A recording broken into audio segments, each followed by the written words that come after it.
دورت عليكي اول ما دخلت لقيتك. ما انا قلت مش عارفه، قلت ابعت لها تبعت لي. اه لا انا قلت فاستنيت. تمام. عامله ايه؟ والله الحمد لله. شو اخبارك انت؟ نحاول نشير لهم كلهم يكونوا موجودين. عارفه كمان انا اول مره لسه بقول لاستاذ احمد اول مره اعمل شير على البيج بتاعتي. والله. فلو عندك بيج او على الفيسبوك، الفيسبوك ده جميل لما كنا بنعمل زمان عليه.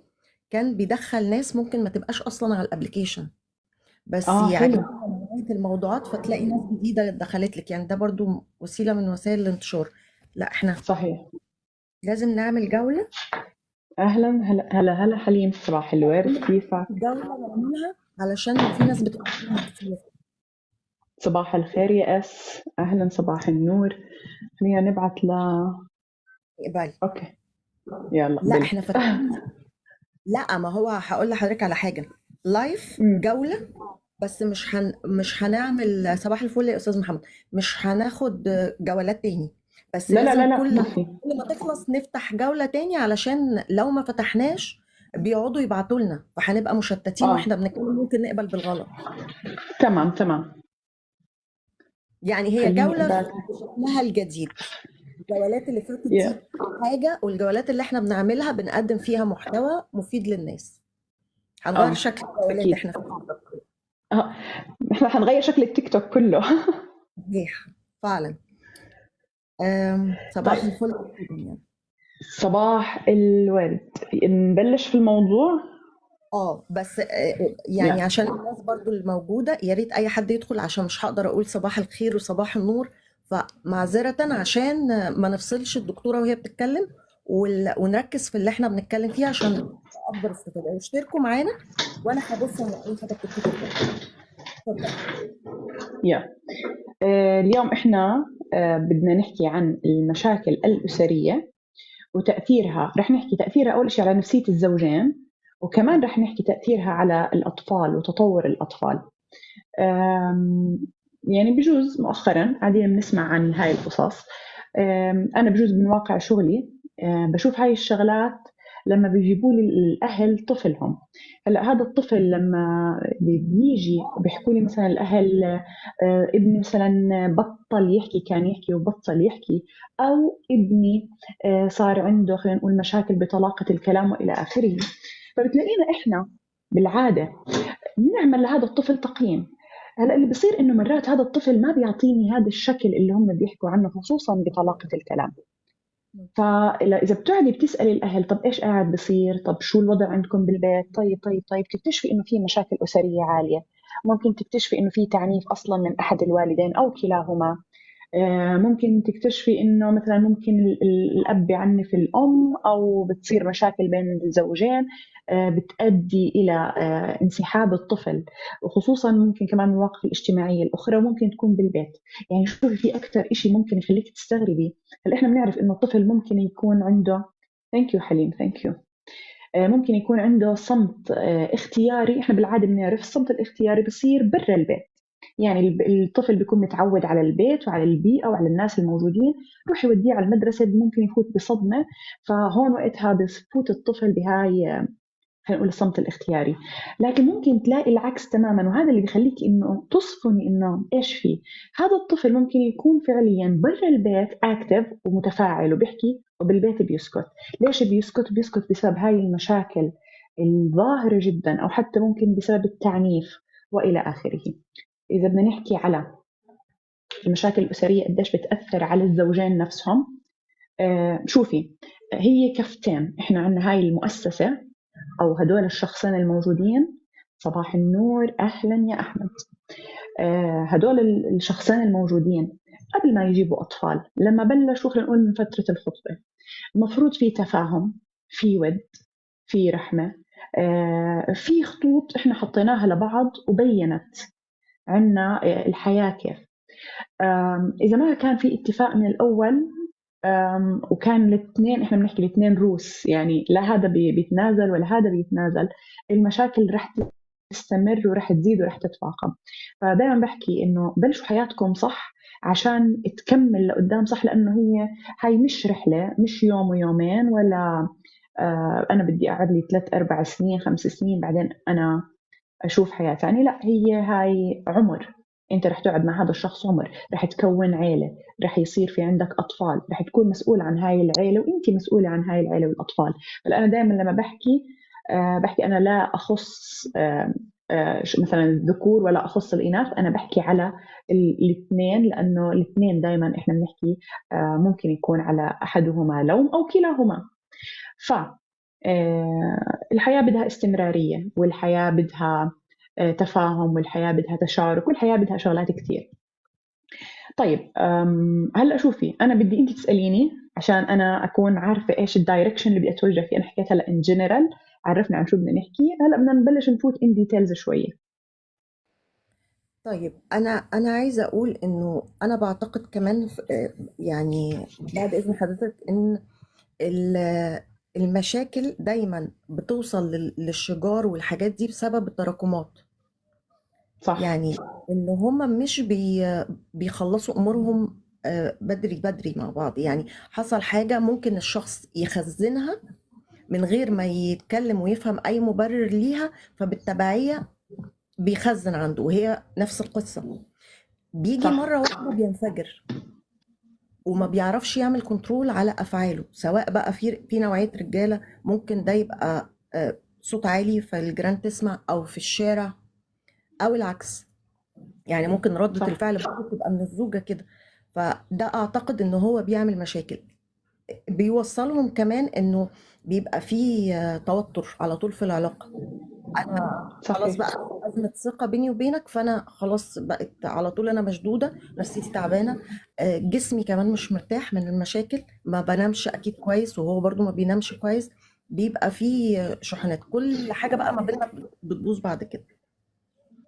آه، اهلا وسهلا يا دكتور، اهلا وسهلا بكل الموجودين. سوري يعني بجوز نتاخر عليكم لنرد، بس لانه احنا بنكون بالموضوع ما بدنا نقطع بعض. صباح الخير، صباح الورد لكم كلياتكم، يلا استمتعوا. احمد بليز شير للجروب اذا سمحت.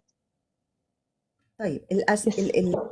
السؤال بقى، هل ممكن الزوج او الزوجة، او حضرتك شايفة من وجهة نظرك مين اللي عليه دايما او المبادرة بان هو يحتوي؟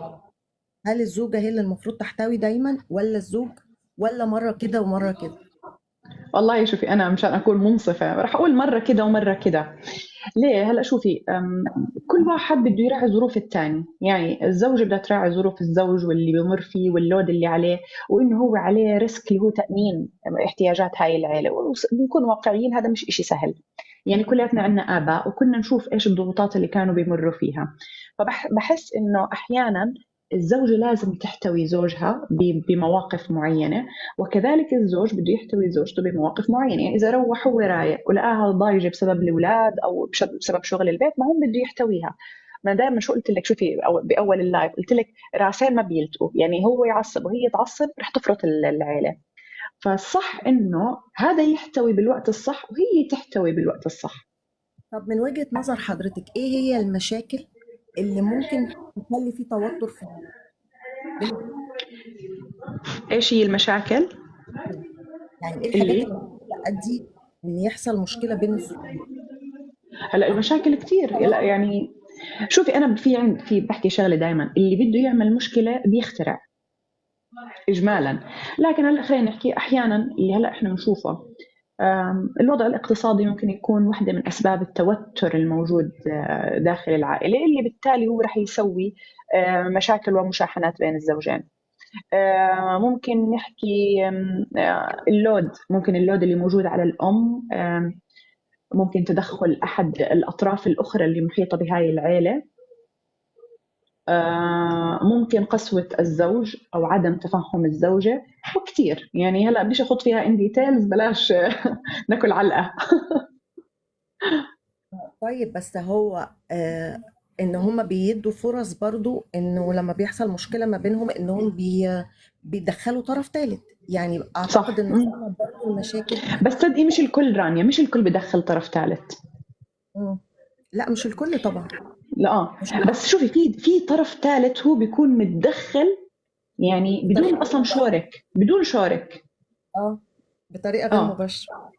لا مش هو طريقه مباشره وبدون ما يستشيرك، هو انا متدخل بحياتك، متدخل بحياتك جدا اه. للاسف. وهي على فكره بنشوفها انه هي واحده برضه من اسباب المشاكل، انه انا مثلا بدي اعيش معك او انت بدك تعيش معي، لا في داعي اهلي يكونوا مطلعين على كل همسه بالبيت، ولا في داعي اهلك. يعني حلوه الزيارات العائليه، وحلوه انه نضل احنا ملمومين مع بعض، وحلو التعاون والترابط، وانا هالاشياء كلها بقدسها يعني فعليا بحترمها. ولكن دائما احنا بطبيعه البشر في كل شيء له حدود. يعني اي شيء بيزيد عن حده انت رح تحس انه طب ما انا يعني اليوم بتحمل، بكره بتحمل، بعده بتحمل، طيب بعدين. وكمان انه يبقى ذكي شوية. انا بحس ان الدور الاكبر، معرفش بقى سامحوني، بيبقى على الراجل ان هو يبقى ذكي في الفصل ما بين مشاكله بالذات. يعني بنقول للستات شوية ناقصات عقل، ممكن تقعد ترغي، وده برضو انا مش صح، انا مش مع كده ابدا. انما ان صح. هو يعرف اهله او ان يحصل اي تاتش حتى قدام الاهل وهم متجمعين، بخاطر لهم الموضوع ويبانوا طبيعيين جدا، يعني يأجلوا الخناقة بقى لما يروحوا.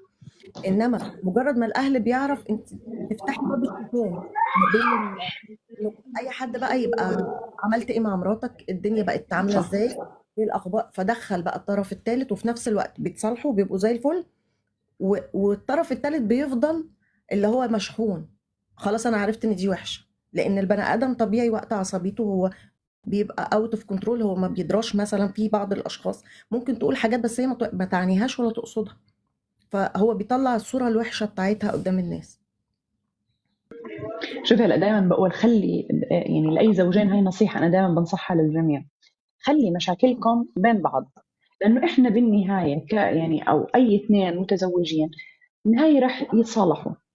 يعني اذا كانت المشكله خلينا نقول مشكله عابره، مش مشكله كثير، خلينا نقول يعني مش انه عم بحكي انه في ضرب وفي اهانه وفي تعنيف جسدي وتعنيف لفظي، لا لا. هلا في شغلات انا بجوز بلايف قبل هيك انا وياكي كنا فيه حكينا انه في يعني لما كنا بنحكي على موضوع الطلاق اذا تتذكري، لما كان وقتها بقول انه المراه لازم تتحمل، قلت لهم في حد الزوجه ممكن تتحمله اللي هي الاشياء العاديه، لكن اذا وصل الموضوع لايذاء نفسي وايذاء جسدي، وممكن انها الزوجه انه فاق قدره تحملها، ممكن انها تنتحر او ممكن انها تسوي شيء بحالها او انا قلت لا، هون وقتها الطلاق ربنا شرعه.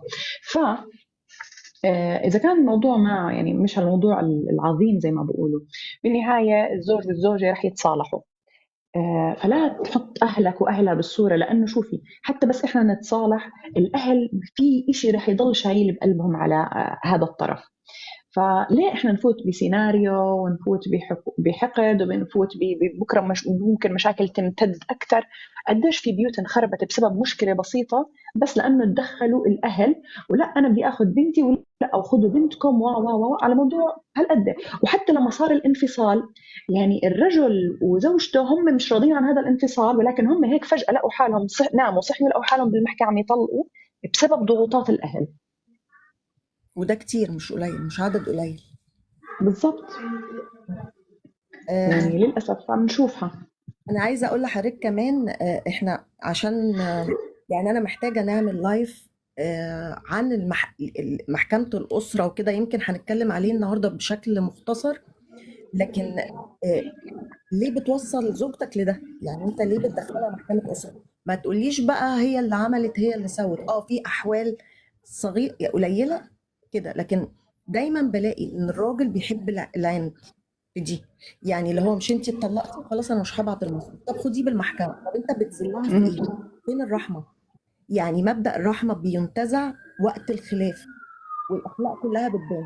هي بتبقى عايزة ردود افعالها برضو تفضل ترفع بقى في قواضي، وهو طب مش رفعتي وريني هتعملي ايه. وفي نفس الوقت هي ممكن في بعض الحالات هي مش بتشتغل، وممكن هتتحرك حتى تاخد من اهلها، او اهلها مش هيقدروا يصرفوا عليها.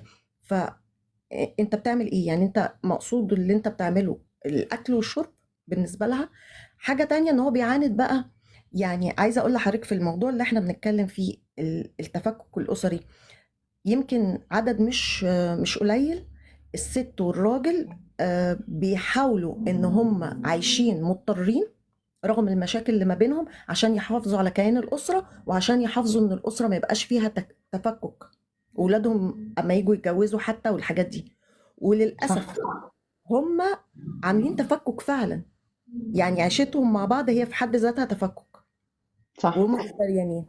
بس فحضرتك هلا هم كلميني. اصلا هم اصلا بيفكروا انه الطفل مش ملاحظ، او الطفل مش شايف انه هدول الاهل اوكي موجودين بنفس البيت، بس هو فعليا كل واحد بعالم خاص فيه. اه. هلا التفكك الاسري هو مش بس فكره، خلينا نفهم شغله، انه التفكك مش بس انه انا شلت الام وشلت الاب وكل واحد عاش في مكان، وهدول الاولاد عاشوا مع احد الطرفين، وممكن حتى هدول يتركوهم وهدول يتركوهم ويعيشوا مع طرف مختلف تماما مثل الجده او الخاله او الى اخره. في شيء ثاني للتفكك الاسري، انه ممكن الام والاب فعليا موجودين بنفس البيت، لكن ما في هذا الترابط الأسري اللي بيشعر الطفل بالأمان، اللي بيشعر الطفل إنه أنا موجود بهاي العيلة، هاي العيلة عيلتي، أو أنا عم بحس في ترابط بين أمي وأبوي، أو في حوار، أو في نقاش، أو في طلعات، أو ف قديش بيأثر هذا على الطفل يا رانيا؟ كثير.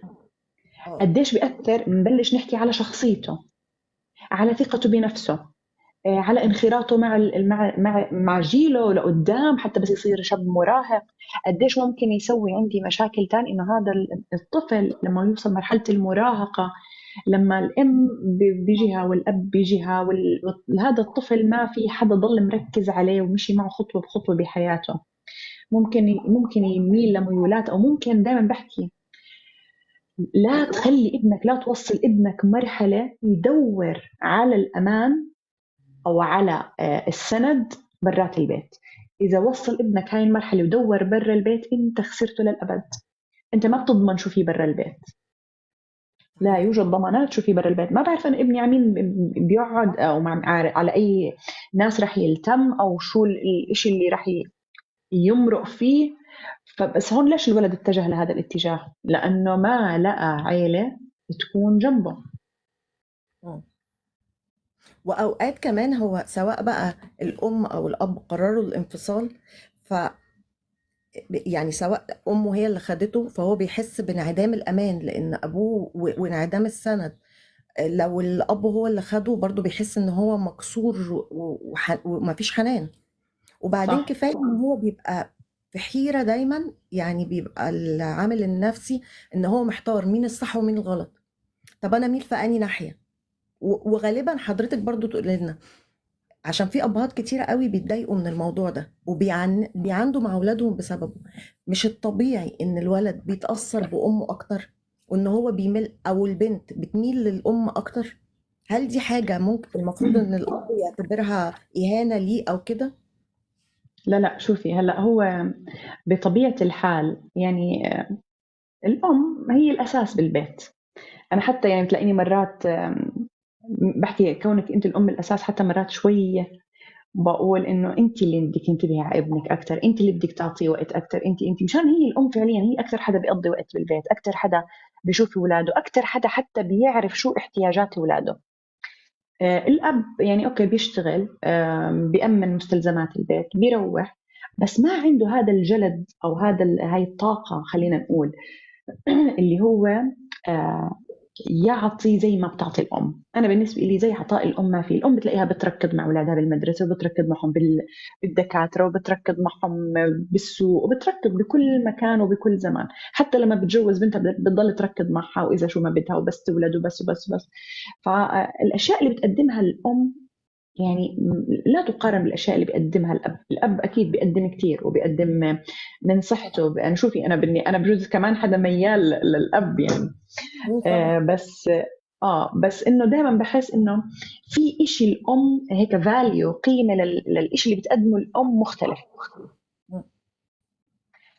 فما لا ما تغاروا يا الابهات، لا تغاروا، تاكدوا كل اولادكم بيحبوكم، بس خلص سبحان الله هاي فطره. لا، وكمان انا مش مع الام، انا ضد الام جدا اللي هي في المشاكل بتروح تحكي لاولادها وتشحنهم ضد الاب. صح يعني برضه هي بتعمل حاجة خطيرة، هي بتكسر الاب قدامهم. فهي خلاص هما بعد كده هيجوا يتعاملوا لو يعني هبتوا بمعنى اصح. غير كمان ان الاب بيغلط غلط كبير قوي لما يمد ايده على الام او يهينها قدام ولادها. صح. هلا انا كمان بحكي، حتى بترباية الأطفال. لما بيكون في أنا قرار مثلا بدي أخده عشان أنا مصلحة طفلي أو عشان الترباية أو دائما بحكي أنتوا كأم وأب اتفقوا على الإشي اللي بدكم تعملوه. إنه بس الأم مثلا تحكي الأب يقول زي ما حكت ماما، أو الأب بس يحكي الأم تقول يس زي ما حكى بابا. لكن لو أنا أجي أقول لابني مثلا هذا الإشي ممنوع، يجي الأب يقول له تردش عليها، طب هون الولد رح يفوت بحير، انا وين اروح مع مين ارد؟ فهيك معناته لا رح يحترم قراري ولا رح يحترم قرار ابوه، رح يقول خلص ابوي متساهل، امي ملهاش كلمه، ويلا الدنيا قايمه. فلا، لازم يكون في اتفاق، انه انا بس احكي شغله انت قول اسمعوا الكلام، او انت بس تحكي شغله لهم اكيد كلامه صح والى اخره. عشان احنا بالنهايه بدنا يعني في مسؤوليه علينا بدنا نوصلها بتربيه اولادنا. حتى لو هي غلط او هو غلط يعني اعتقد، هذا معرفش النقاش ده بصير بينهم وبين بعض. بعد كده يعاتبها بينه وبينها، وبعد كده ممكن هي ترجع قدام الولد تقول انا شفت ان الموضوع ده غلط مثلا. صح كده؟ مش ده افضل؟ يعني أنا لكن دائما بحكي حتى لو كان في إشي مش متفقين عليه، خلينا إحنا أوكي بنمشي الكلمة، ولكن أنا مثلا لو إنه صار هيك، لو عملنا هيك ممكن إحنا بعدين بالاتفاق نغير الإشي اللي كنا بدنا نحكيه بطريقة تانية. عرفتي؟ المهم إنه ما نكسر شخصية أحد الأبوين قدام أطفالنا. وحتى لو بيتهيألي عادي ان انا ارجع مثلا لابني او لبنتي واقول لهم انا قلت لكم قبل كده على الموضوع ده انه كذا كذا، بس انا لا انا اتأكدت ان هو مثلا كده مش صح. فكرة ان انا آه ارجع لو حاجة غلط، مش دي برضو حاجة كويسة ولا حاجة بتبقى مش طبعا. لطيفة؟ اسمعي، هاي نفس الفكرة اللي امبارح أنا حكيتها، اللي هي النقاش مع أولادك. يعني بدل ما أنت تفرض عليهم الشغلة بدون ما أنت تاخذ رأيهم، بدون ما تسمعهم، ما هو يعني ممكن يسوي الشغلة من خوف، وممكن يسويها من عدم قناعة. طب أنت ليه ما تجرب إنه تحكي مع طفلك وتناقشه بالموضوع، وتقول له إنه أنا مثلا هذا الإشي مش حابه فبلاش نعمله. اه فأكيد النقاش بيغير وجهات النظر عند الأطفال أكيد. فليه ما أنا أتناقش، والله أنا شفت هذا الشغلة مثلا كنت مفكرها صح طلعت غلط، أو هذا الإشي فكرته غلط طلع صح. عادي جدا النقاش مقبول، بالعكس بحسه هذا الإشي بيقوي العلاقة بينك وبين طفلك، مم. خصوصا طيب. إذا كان بسن المراهقة. طب وحتى لو أطفال صغيرين، يعني سواء مم. أطفال أو كبار، ده بيأثر على الطفل بيعمل إيه في شخصيته، أو بيأثر عليه أكيد من عدة جوانب، اللي هي إيه زي الإيه؟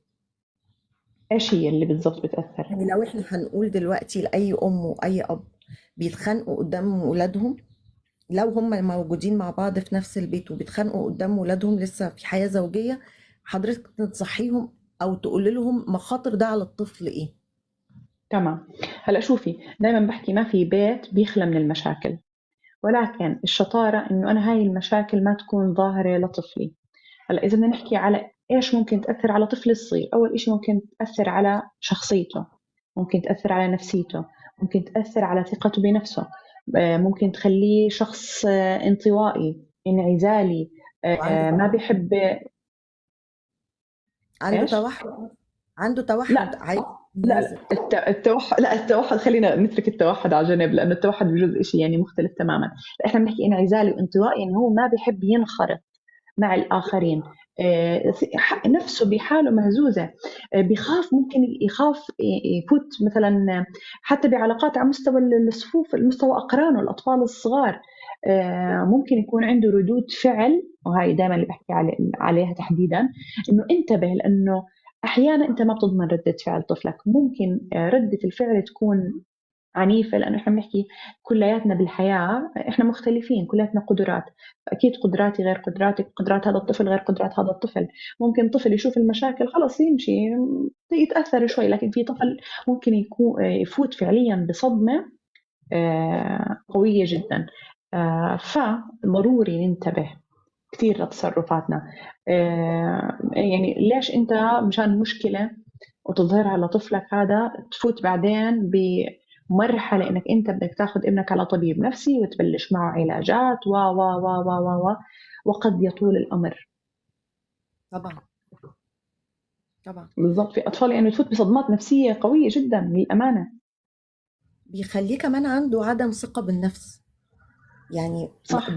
بالذات كمان بقى لو حصل انفصال والاب ساب مثلا وأكنه في ابات كتيره بتطلق الزوجه والولاد، خلاص انت صح. خديهم بقى. فاعتقد ان هو بيبقى عنده عدم ثقة بالنفس غير طبيعية، لانه انا ابويا سابني يعني، او الام صح. مثلا هي اللي تمشي انا اتسبت، فبيبقى عنده عدم ثقة، فممكن يصدق يعني، لا اما بقى تبقى بيصدق اي حد وخلاص فيضحك عليه ويتعرض لخذلان كتير، لا اما ان هو يبقى خايف دايما من الناس. صح ولا مش صح؟ صح. هلا شوفي رانيا، كمان قديش في اطفال بسبب هذا التصرف صار عندها حقد على اهاليهم. مم. كبر ووعي على الدنيا وما لقى، مثلا خلينا نقول ممكن ما لقى الاب، ممكن ما لقى الام، ممكن ما لقى الاثنين، انفصلوا، حطوه عند بيت اهلهم، هذا تزوج وهاي تزوجت. طلع الطفل هذا لما صار شاب كبير ناقم على اهله، لانه هو في إشي علم بنفسيته من صغره. كبر الولد ما نسي، حتى يمكن يكون غير قادر على تكوين عائلة بالمستقبل، لأنه هو خلص صار عنده إشي نفسي، لا يتجرأ إنه يفوت أو يخوض هاي التجربة مرة تانية، بخاف تتكرر حياة أهله معه. صح. عايزة أقول لحضرتك، أنا أشهد على ملجأ الأب والأم لما انفصلوا ودوا بنتهم الملجأ، يعني ولا هو عايزها ولا هي عايزاه، وراحوا مودينها صح. قعدت كذا سنة في الملجأ، هو اتجوز وهي اتجوزت، وبعد كده اتطلقوا هما الاتنين من الأشخاص ولما رجعوا لبعض قعدوا مع بعض سنة وهي حملت، وبعدين افتكروا إن ليهم بنت راحوا خدوها من الملجأ. دي ممكن تعيش حياة ازاي بعد كده؟ يعني بعد ما تمشي من الملجأ مثلا وهي 6 سنين 7 سنين، يعني انا عارفاها البنت دي وزمانها دلوقتي كبرت بقى، بس اللي هو دي تعيش ازاي يعني، او تتعامل مع اخواتها حتى ازاي؟ هاي ما رح تنسى، ما رح تنسى صدقيني. يعني أكيد بيكون بدها تدخل من طبيب نفسي حتى يحاولوا يلحقوا الموضوع. الأهل بيستهينوا، بفكروا بقول لك طفل وبنسى، الطفل ما بينسى. نكون واقعيين. صباح النور، اهلا يا احمد. نكون واقعيين، الطفل ما بينسى. قديش هلا يا راني انت بتتذكري اشياء من انت كثير صغيره؟ بجوز تساليني شو اكلتي امبارح اقول لك مش متذكره، لكن انا متذكره اشياء من طفولتي كثيره، كثيره فعليا كثيره. هذا علم. دليل انه الطفل ما بينسى. في حاجات بتعلم استحالة الواحد فعلا ينساها. مش بس حتى اللي بتعلم، هذا كثير في تفاصيل من حياتنا واحنا صغار بنتذكرها كثير، مش شوي. بتتذكري مثلا لما كنت بروح مثلا عند دار جدي. ميمي انا ما عم بشوف الكومنتات حبيبتي، لأن عم بحكي بموضوع. إذا شفت الكومنت تبعك بشوفه. أهلا يا أحمد، أهلا. أم، كثير في تفاصيل ما يعني ما بتنسيها. ما بتنسي مثلا كيف رحتي على المدرسة، ما بتنسي كيف عيطتي مثلا بالمدرسة. ما بتنسي كيف كنت مثلا تقعدي تحلي واجباتك أول فترة. ما بتنسي لما كنت صغيرة وتلعبي مع الأولاد اللي من جيلك أو بالشارع أو في الحاجات تفاصيل كثير. الحاجات اللي بتأثر في، واكيد طبعا لو واحد او واحدة شافوا ابوهم بيضرب امهم او امهم بتعنف ابوهم بشكل شديد، دي برضو ما بتخرجش من الذاكرة. لا لا، ما بتطلع. الطفل ما بينسى. اللي بيقول لك الطفل بكرة بيكبر وبينسى، أنا لا أتفق. الطفل ما بينسى. لكن هي مثلا ممكن إنه ما بينساها بس ما يعني ما بتعلم، وفي ما بينساها وبتعلم، بس هو على الجهتين مش ناسي. بيفضل يفتكر. صح. طيب، لو كده يعني معنى كده ان احنا بنقول لاي ام واب ان في مشاكل سواء نفسيه سواء اكاديميه مثلا سواء حتى صحيه، ان هي بتخلي الشخص برضو مش قد كده، الطفل يعني بيبقى مش قد كده مبسوط. هتحسي بان الطفل بقى شويه همدان عنده مشاكل صحيه بسبب الموضوع ده، واكتر من كده. طيب المفروض بقى كل اب وام يعملوا ايه لو هما في بيت واحد هيتخانقوا مع بعض، او مثلا مش عارفين يسيطروا على نفسهم، يعملوا ايه؟ هلا شوفي، أنا دائما بحكي إذا كان في مشاكل وما في بيت بيخلى من المشاكل. مم.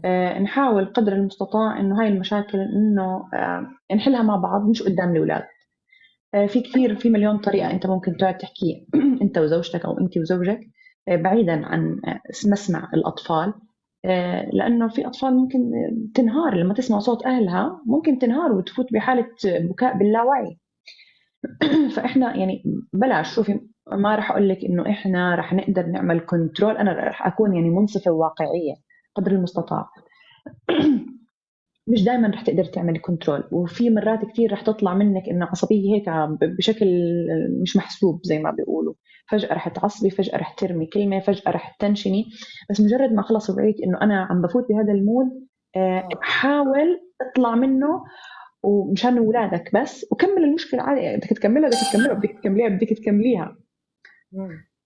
يعني يعملوا ايه مثلا؟ اكن يعني لما يحصل حاجه زي كده ويستوعبوها، المفروض ان هم مثلا لو طفل صغير اكنهم بيهزروا مثلا، او ولا يتعاملوا مع بعض عادي، احنا لا احنا بنتكلم عادي ولا؟ بالضبط، ممكن نحكي ايه احنا كنا بنمزح وهيك، يعني انه يلا مرقوها. او اه عادي انه مثلا لا لا كنا بنحكي بموضوع وبس يعني. فاحنا لازم نحسس اولادنا انه لا، يعني احنا مش عم نتخانق قدر المستطاع. انا بقول لك انا يعني ما بعيش يعني مش احكي بالمثاليه كثير، مش هقول لك لا لا ما بصير ولا. نكون واقعيين، يعني نحكي بحياه واقعيه، ما فيش فينا حدا مثالي 100% وما راح تطلع منه هاي القصص. فقدر المستطاع نحاول نعمل كنترول. اسفل المقاطعه. عارفه المشكله حضرتك في ايه؟ في ان بيبقى في طرف متفهم اللي احنا بنتكلم فيه ده، والطرف التاني آه، بيخرج عن شعوره وبيتخيل ان اللي قدامه دي مش زوجة، بينسى كل الحاجات اللي بينهم وبيتعامل معاها على انها عدوة الموقف. فمين احكي يكسب لك ومين؟ اتفضلي. احكي لك ليه. لانه هذا اصلا بالاساس، من اساس العلاقه من الاول، هو ما كان في موده ورحمه، هي كانت علاقه نديه من الاول، علاقه تحكم، علاقه سيطره.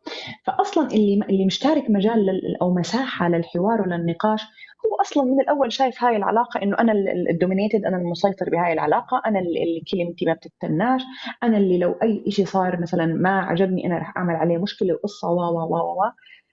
فاصلا هي العلاقه غير متكافئه من البدايه. طب رأيك مين اللي بيعمل الندية الندية دي يعني من الكوارث بين الزوجين؟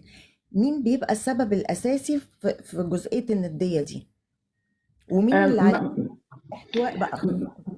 شوفي، ما راح اقدر احكي لك مين لانه بالنهايه انا ما شفت، يعني في كل عيله فيها حدا السبب مم. للامانه.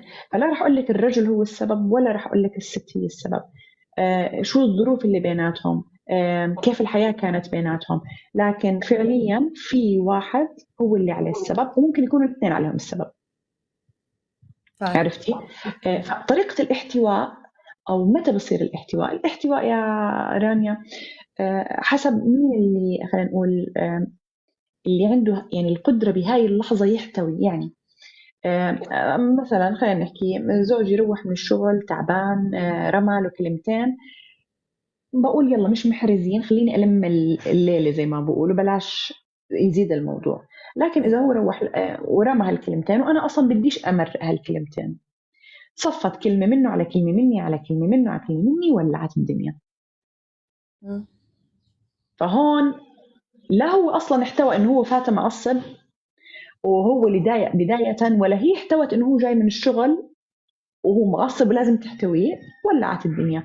فدائما الاحتواء يعني نسبي. انا بالنسبه لي بعتبره مين عنده هاي القدره انه اليوم يحتوي، او مين حابب هالدنيا تمشي. شوفي قلت لك برجع بحكي، الاحتواء آه، يقدم لما بتكون انه مشكله عابره، مش كل مره عم تتكرر، قصه صارت والى اخره، لكن مش الاساس. مش اساس هاي العلاقه اللي هي من اول ما انبنت وهي علاقه يعني فيها سم، يعني فعليا فيها سم، اللي هي ما فيها احترام، فيها تعنيف، فيها عدم احترام راي الاخر، فيها تدخلات، وفيها. هاي العلاقه من الاساس اصلا هي علاقه خربانه. فاكيد هي اصلا ما راح يكون فيها احتواء، الا اذا كان ايش، اذا كان الطرف الاخر طرف ضعيف، فممكن مش يحتوي، يمرق. وفي فرق بين اني انا احتوي واني امرق. لو كنت انا الطرف الاضعف بهاي القصه، وكثير بنعرف انه في خلص في بتصير انه بس تتزوجي مثلا انت ما بتقدري تنفصلي، او ما بقدر ارجع على بيت اهلي او شو بتضطري؟ انت بتضطري تسكتي. فانت مش عم تحتوي، انت عم بتمرقي الدنيا، عم بتمشي الحياه. فبتضلي تختصري تختصري تختصري. كله هذا على نفسيتك، على نفسية أولادك، على صحتك الجسدية وصحتك النفسية ويلا هري هري هري. لكن ما في عندها حل تاني، ما في اوبشن آخر. هذا الموجود بدك تضلي عايشة فيه، انتهى. هون هاي مشكلة عظيمة صراحة للأمانة. مم. مفيش. فهون هاي ما فيها احتواء. ما فيش كمان يا دكتورة ثقافة، يعني الأهل مش بيثقفوا ولادهم أساسا. هم بيبقوا أغلب يعني بعض الأهالي بيبقوا عايزين أصلا تثقيف إنهم يتعاملوا إزاي كزوجين. صح. فبيتهيألي إنه المفروض قبل ما الناس تتجوز إنها تروح لأخصائيين يعلموهم إيه العلاقة، إيه واجباتك وإيه واجباتها، والمفروض أنت تتعامل إزاي وهي تتعامل إزاي، وإمتى توقفوا كمان عشان ما يحصلش مشاكل بينه يعني قدام الولاد ويعرضوا ولادهم. المشكلة إن كمان لما بيحصل مشاكل أو حتى انفصال بيبقى كل طرف ماسك الأطفال أداة للانتقام، فاكر ان هو بينتقم من الزوجة وهي فاكرة انها بتنتقم من الزوج، والحقيقة ان هم بيضيعوا قطعة من قلوبهم. يعني المشكلة ان هي بتيجي الاخر انت انا مش هتأثر، انا ممكن اروح اتجوز حد تاني وانت هتتجوز حد تاني، لكن الولاد هم اللي اتدمروا نفسيا. صح. فمحدش بقى بيفكر في ده. فاعتقد برضو انه لازم اخصائي في بداية العلاقة، وحتى اذا حصل مشكلة بين الطرفين. امم. صح. اوكي. شوفي هلا بدي احكي لك شغله، بدي خليني اعمل شغله، بس بدي احط احمد مودريتور سيتنج. اوكي. اللي عندي جالك اللي لسه عامله له ميوت. اه والله. ثانية، انا كيف بدي احط مودريتور؟ مش عارفه من السيتنج. هتدوسي على الاسم، على الاسم. اوكي. بعدين 3 نقاط، وبعدين اد، هتلاقيها اد. من وين افوت على الاسم؟ من الكومنتات اطلع اسمه؟ هتدوسي عليه بس كده دوسة، فهيطلع الاسم قدامك ظاهر كله. اوكي تمام. هيبقى فيه 3 نقط. اد مودريتور. اوكي. بس. اوكي احمد، حطيتك مودريتور بس لانه انا مش قادره اضل، انا صراحه كثير بتشتت. ايوه صح. الحمد لله مفيش. آه، لو اي حد عنده سؤال في تأثير المشاكل الزوجية على الأطفال، لو عايزين تسألوا الدكتورة أي سؤال اتفضلوا اكتبوا. تمام. بالضبط، اي حدا عنده سؤال يكتب. هلا شوفي، بدي تمام الامور صح يا احمد؟ تمام. اه شوفي بدي احكي لك شغله.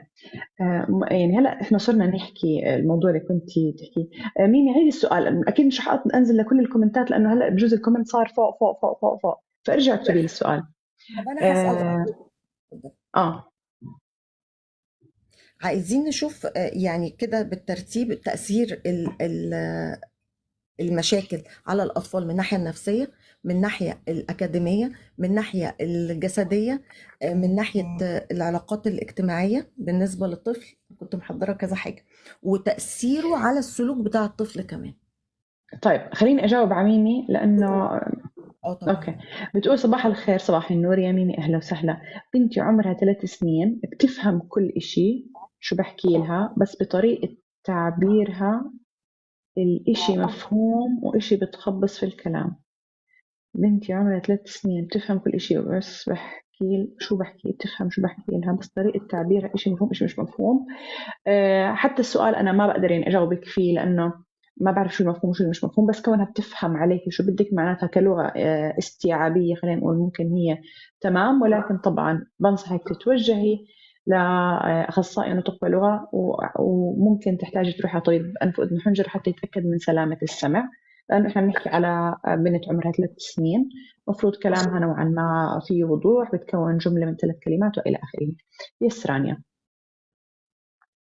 اتفضلي. طب خلينا يا جماعة في الموضوع اللي احنا بنتكلم فيه، اكتبوا أسئلة بالضبط. فيه عشان أسئلتكم يا ريت خلوها بالموضوع اللي بنحكي فيه عشان ما نتشتت، لأنه يعني كثرة المواضيع بتشتت صراحة. والحاجات اللي انتوا كاتبينها الموضوعات دي هنفتح عليها لايفات تانية، مش مشكلة.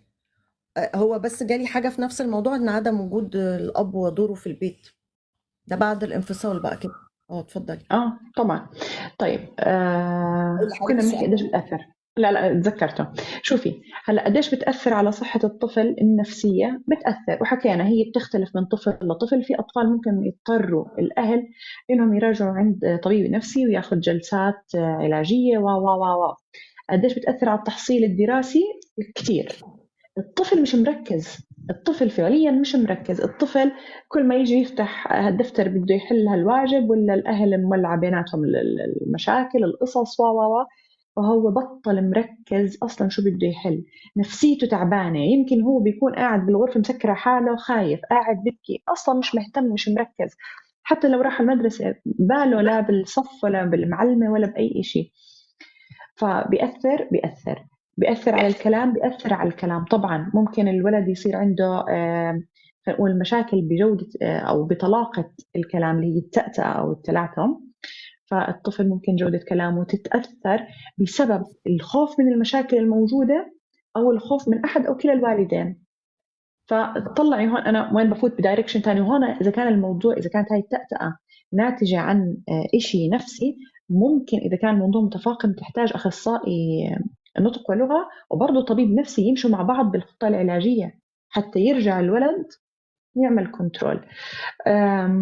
كمان بتأثر، ممكن تسوي اللي إحنا بنسميه الصمت الاختياري، اللي هو الطفل ممكن يسكت كامل، يعني عادي بيكون ابنك بيكون يحكي وما عنده مشاكل فجأة ممكن يسكت، وممكن يسكت ببعض المواقف الاجتماعية المعينة. فمثلا ممكن تسمع إنه أنا ابني بيحكي بالمدرسة بس ما بيحكي بالبيت، ممكن لأنه بيخاف من بيئة البيت، أو ممكن بيحكي بالبيت بس ما بيحكي بالمدرسة لأنه بيخاف من جو المدرسة. فهو كثير مهم ننتبه لهاي القصص. عايزة كمان أقول إن إحساس الطفل وقت الانفصال لما أبوه بيتركه، إحساسه حتى وهو رايح المدرسة وهو شايف طبعا كل أصحابه مثلا معاهم أبهاتهم بتكسر. أنا في ناس مكسور. أنا في واحد قال لي أنا عدم وجود أبويا معايا خلاني أخاف أرد، يعني لو حد بيتخانق معاه بقى يخاف إن هو ياخد حقه علشان خايف يقوله استدعاء ولي أمر، فبقى يستحمل الإهانة ويستحمل إن حد يغلط فيه عشان ما يقولوش استدعاء ولي أمر، فهيجيب مين وقت مش بس ما عشان استدعاء ولي الأمر رانيا. هو بيبقى حاجات كده تفاصيل، عارفة حضرتك، حتى انه الاب واخد الابن، ما هو اوقات كتيرة بتبقى الام او الام، بس هو الطرف اللي مش موجود هو اللي بيبقى مركز فيه يعني وهو رايح المدرسة. شوفي، مش بس عشان استدعاء ولي الأمر، مم. كمان عشان أهلا وعليكم السلام كيفكم، كل إجيتوا أهلا وسهلا. أحكي لك شغلة كمان، فكرة السند. اه يعني جدا. خصوصا إنه الولد لما يكون ذكر، أنا بحكي إنه أنا لما بروح أنا مين سندي، بمين مستقوي، أنا مستقوي بأبوي. ف هاي جزئية إنه أنا رايح وأنا بدي أضل سلمي نوعا ما بدي حدا يعرف إنه أنا سندي مش موجود، فبتلاقيه بينسحب من كل هاي الأشياء يعني أو هاي المواقف اللي ممكن ينحط فيها. بفضل يضل خلص أنا ماشي بدايركشن واحد، ما بدي حد يعرف عني، ما بدي حد يعرف إنه أنا أبوي مش موجود، ما بدي يعني أنا حاسس بس ما بدي برضه اللي حوالي يحسوا بالنقص اللي موجود عندي. مم. يعني كده فكتير. بيتنازل عن حقوقه كمان، يعني مع الناس طبعا. عن حقوقه. مم. شوفي هلا دينا بتقول لي اتكلم انه في سيدات دائما بتتغاضى لو جه وقت والست خلاص عاوزة تنفصل في تلك الحالات. ايش يعني؟ انه ده تعب نفسي للاطفال، ان في سيدات دائما بتتغاضى لو جه وقت والست خلاص عاوزة تنفصل في تلك الحالات، ده تعب نفسي للاطفال. ممكن لا مش. قصدك قولي كده، انا هقول وانتي قولي قصدك كده ولا لأ. انتي يمكن تقصدي انه عشان كثرة المشاكل يعني قدام الأطفال فهي بتبقى عايزة تنفصل، بس بتبقى مربوطة بالأطفال ما تسيبهمش فبتتحمل هلا يعني. ممكن. اه، في كتير اهالي بتتحمل، يعني الست تسكت وما تنفصلش. يعني انت يا دينا قصدك انه انت مع انه الست تسكت وتتحمل عشان اطفالها وما تنفصل؟ بس قولي لي اه او لا، هل انت انه مع انه الزوجة تسكت وتتحمل وما تنفصل؟ دي حاجة. اه حاجة اه تانية. هي تمام اه. ما هو طيب. و... طب دينا بدي اسالك، لو كانت هاي العلاقة اللي هي فعليا مش عم تنفصل عشان الاطفال، كانت هاي العلاقة مؤذية جدا جدا جدا وحتى بتأثر سلبا على الأطفال، طبعا كسرة الأطفال مش هينة أبدا أبدا، أنا طبعا مع هذا الموضوع، ولكن هل بتعتقدي إنه إذا أنت مثلا أو في واحدة مثلا عاشت حياة سوية مع أطفالها حتى لو كانت منفصلة، ولا عاشت بحياة كلها إهانات وضرب وتعنيف وعملت مليون عقدة نفسية لهدول الأطفال؟ أيهما أفضل؟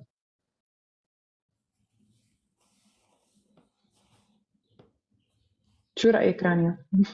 هقول لحضرتك، المشكلة في الوطن العربي كله، انه اللي حضرتك بتقوليه ده لا طبعا ما نتخانقش قدام الاطفال طالما وصلنا للمرحله دي ومش عارفين نعمل كنترول ولا عارفين نتفق ان احنا نبقى هادين في ادارتنا للمشاكل. فبيعملوا ايه بقى؟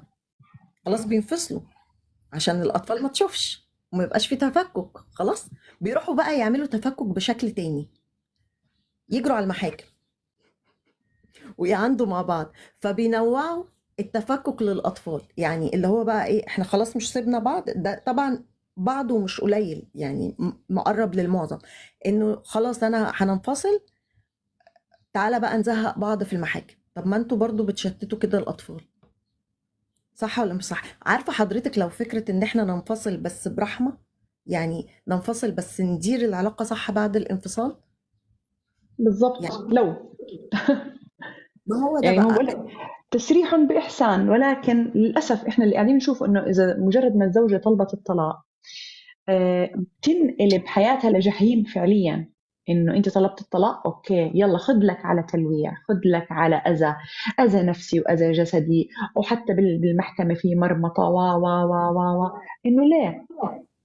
هجوعك بقى واخليكي تعيشي في مستوى غير اللي انا كنت معيشه فيه. شوفي بقى يعني شوفي بقى انا كنت معيشك في ايه، مثلا لو حد كان مبسوط او لو صحيح يا مش مبسوط، مريم. بقى انا هزهقك ازاي. يعني انا هعمل لك اه مشاكل. بالضبط.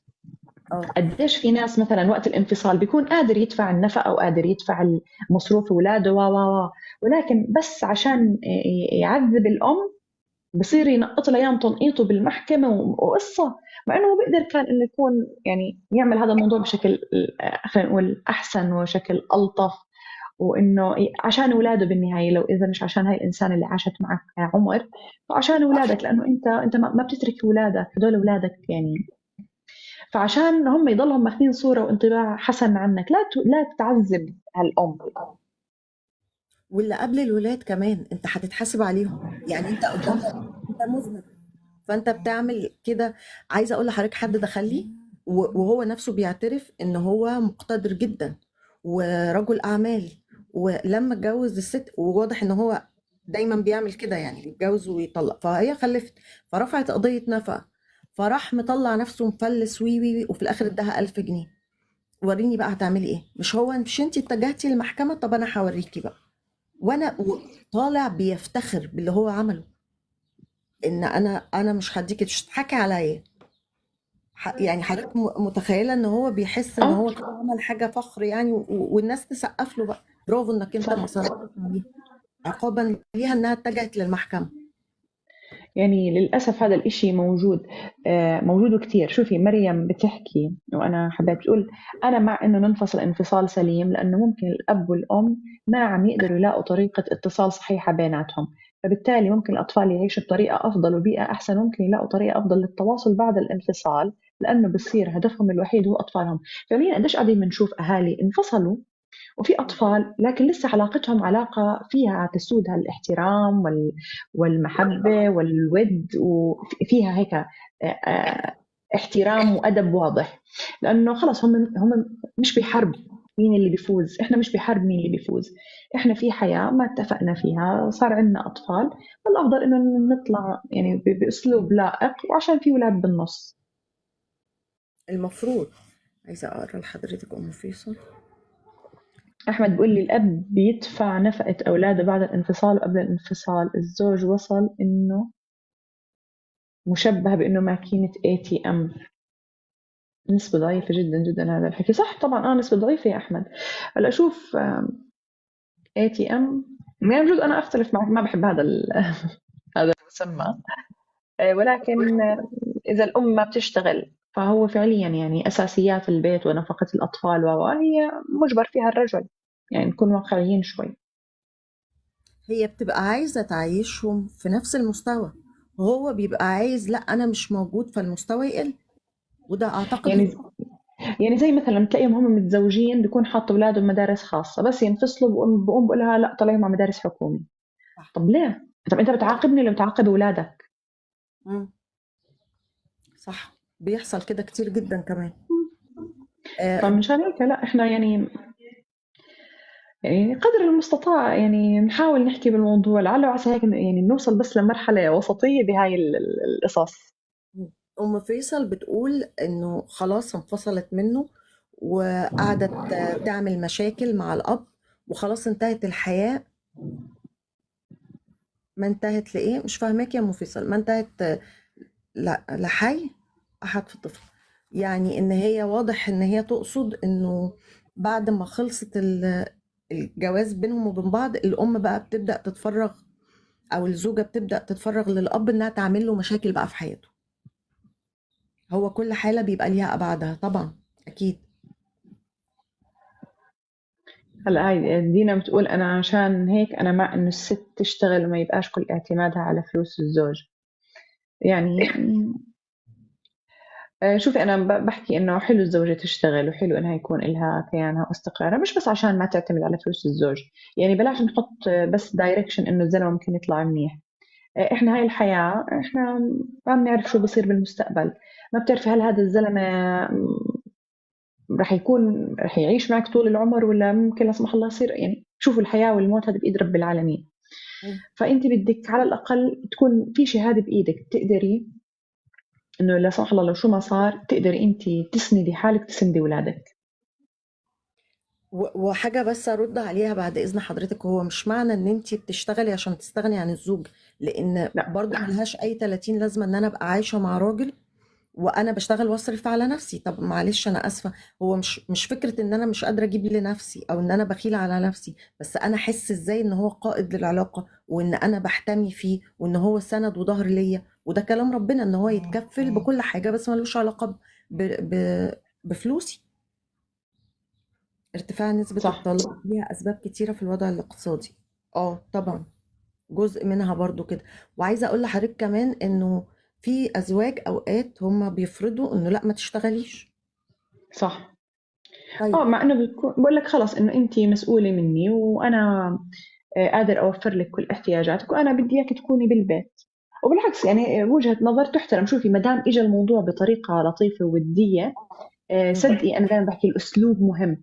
كل ما كان اسلوبك لطيف الزوجه رح تسمع. يعني حتى لو انها مثلا بتكون تشتغل وبتسوي وبتعمل والى اخره، لو انت اجيتي لها بالاسلوب الحلو، انا حابه تكوني بالبيت وكل شيء بيجيك لعندك معززه مكرمه، وانا يعني ما بدي اياكي تتعبي راح ترضى. لو انها بتكون وزيره راح تقول لك اوكي. لكن اذا انت فجاه هيك تيجي لها ما بدك تشتغلي وبدك تقعدي بالبيت، شوفي الاسلوب ترى نفس الشيء، نفس الحكي اللي كان هون نفسه كان هون، لكن الاسلوب تغير. اذا الاسلوب اه. تغير تصير ندية الموضوع، فبتصير برضه بتقوم مشكلة كلمة مني كلمة منك، ممكن يؤدي هذا كمان للانفصال لو كان مثلا قبل الزواج أو حتى بعد الزواج. يقول لك لا من أولها ليه أنا بدي أشتغل، لأنه الأسلوب ما كان أسلوب صح. عايزة أقول لحضرتك على حاجة كمان، إنه الراجل المفروض إن هو لما يوعد زوجته ما يخلفش. طيب ما في أزواج كتيرة، كم من أزواج بعد ما اتجوزوا وقعدوا مراتاتهم، وفي زوجات سابت مناصب زي ما حضرتك بتقولي، والطريقه لبقه والكلام جميل، وهو فعلا كان سند ودعم ليها، بس صح. بيحصل مشاكل في الحياه، ويقول لها انت الدنيا وانا مش هسيبك الا بالفراق، القبر، يعني الوصول للقبر، حد يسلم حد، وفي الاخر بيحصل انفصال. طب في الانفصال بقى لما هي بتروح ترفع قضية عشان هي مثلا عايزة فلوس تعيش او بتاع، انت بتعاند ليه؟ وبعدين انت طالما طلع منك لفظ ان انت مسؤول عنها مسؤولية كاملة، هو هل المسؤولية دي بس في فترة الجواز؟ يعني هل الالتزام ده اللي انت قلت لها ان هي تضيع مستقبلها وان هي ما تشتغلش فقط على الفترة اللي احنا عايشينها مع بعض، ولما تجد ظروف رغم ان انت وعدني ان احنا مش هنسيب بعض خلاص يبقى ما صح. تكفلش بيا؟ يعني ايه رأي حضرتك في الرجالة اللي بتعمل كده وبعد كده كمان يزعلوا انها رفعت قضية عنها؟ شوفي دائما بحكي يعني الرجل الحقيقي هو اللي بيوعد وبيوفي، وخير الكلام ما قل ودل. أكثر من مم. هيك ما رح أضيف. ما هو هو المشكلة ان هو اغلب الرجالة بياخدوها عند اهو. بصي حضرتك بيقولك اكيد بيبقى فيه مستجدات في العلاقة. هل حضرتك ممكن. شايفة؟ شوفي مرات، شوف انا ليش بقول لك احنا ما بنقدر نعمم اي شيء بنحكيه، لانه فعليا هو هاي كلها هاي عائلات اسر. هون بصير شيء، هون بصير شيء، هون بصير شيء. ف التعميم بالمواضيع انا يعني مش كثير بميل له، لانه فعليا ممكن يصير مستجدات، ممكن يكونوا ماشيين امورهم تمام وما في اي مشاكل وبالعكس وكل شيء صح، ولكن بصير شغله سواء عند الرجل او عند الزوجه يعني، فبتخرب هاي العلاقه. فما صح. بتعرفي انت، ما في ضمانات يعني، هي الحياه اجمالا ما عليها ضمانات. حلو جدا، انا مع حضرتك ومع مستر كريم، بس في حاجة. مش المفروض ان انا لما اجي اوعد حضرتك بوعد ابقى حاطة كل الاحتمالات؟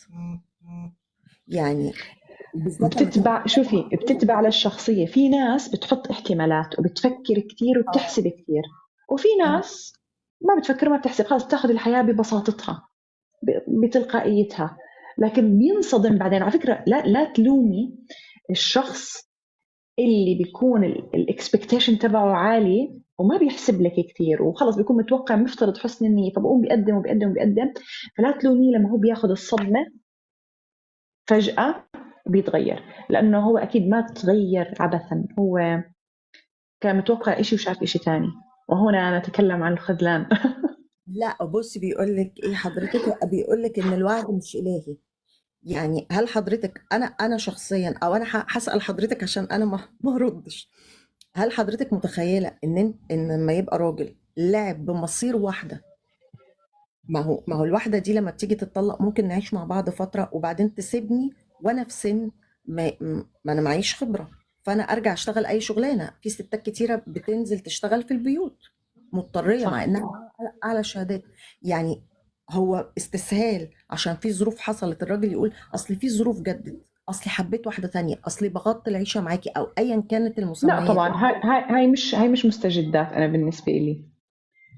حتى لو دي هاي مبررة، حتى لو هي بني ادمه شطان، هو المفروض لما يجي يطلقها ما يأمن لهاش الحياة دي ويقول في لا ظروف طبعا، جت شوفي بعد لا الخيانة. تبخسوا الناس أشياءهم وحقوقهم يعني بالأخير.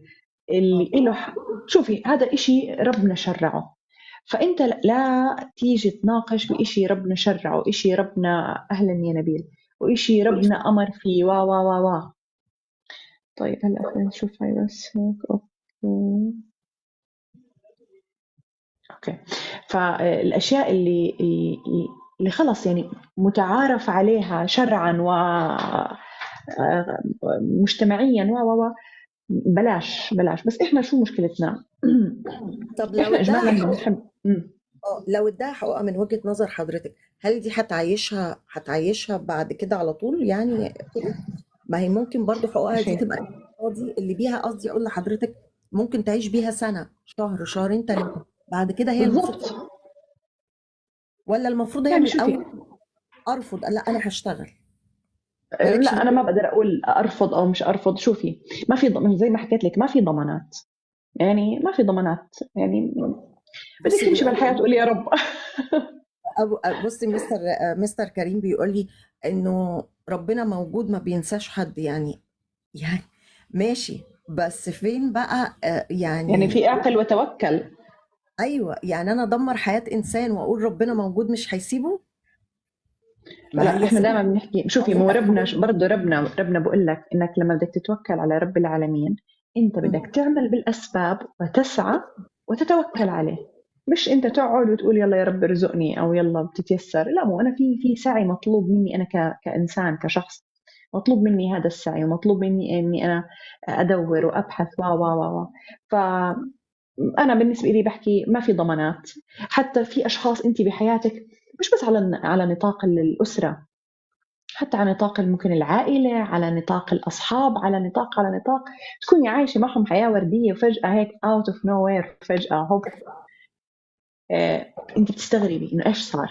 مشان هيك أنا بالنسبة إلي ما في ضمانات ولا أضمن أحد، واللي قعد معي 5 و6 و7 سنين منيح ممكن على موقف واحد ومش مش مقصود مني، ولكن هو لأنه ضامن جانب معين مني، فهو بس بده مني الإشي المنيح، لكن عند أول موقف أنا ممكن باي. فلا يوجد ضمانات. أنا بالنسبة لي خلص، أنا بالنسبة لي اكتفيت بأكل الدروس، خلص ختمنا المنهج. انا مقتنعه بده مليون مليار في الميه. بس كمان طب الستات اللي بتقبل ان هي تقعد ما تشتغلش، او هي اصلا معهاش مؤهل ان يخليها تشتغل، يعني هي اصلا حابه انها تبقى ست بيت. كمان في ستات كتيره تقولك انا عايزه راجل يقعدني في البيت. طب ماشي، انت قعدتي وبعد كده فريدي سابك بقى. خلص مش قرارها، هي تتحمل ايوه نتيجة فاهم. قرارها.